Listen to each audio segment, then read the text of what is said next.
Swimming no more. Ito ang sitwasyon ngayon ng nasa 24 na beach resort sa Santa Ana sa probinsya ng Cagayan matapos maglabas ang Department of Environment and Natural Resources Region 2 ng notice to vacate and self-demolish. Alinsunod ito sa isinagawang evaluation ng DENR kung saan kawalan ng permiso upang mag-operate, illegal occupancy at pagpapatayo sa forest land at coastal area ang nakitang paglabag ng mga may-ari ng mga establishmento sa lugar.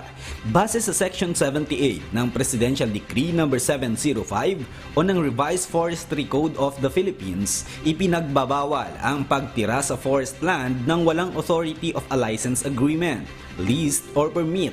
Parehong paglabag din ang kinakaharap ng isang resort sa Sitio Dalupang, Barangay San Vicente, kabilang ang notice of breach dahil sa bigong pagtupad sa terms and conditions ng Forest Land Use and Agreement for Tourism na ibinigay sa may-ari ng resort. Kabilang sa panganib na dala na nakita ng mga nag-assess sa lugar ay ang landslide, tsunami at pagkakaroon ng sinkhole. Samantala, binigyan lamang ng ahensya ang mga may-ari ng establishmento ng 10 hanggang 15 araw para sumunod sa ibinabang abiso. Magsasagawa rin ang ahensya ng parehong pagsusuri sa iba pang mga gusali na nakatayo sa mga coastal area. Diyos ang aming sandigan, serbisyo publiko ang aming pinahahalagahan. Kyle Balad, humahataw!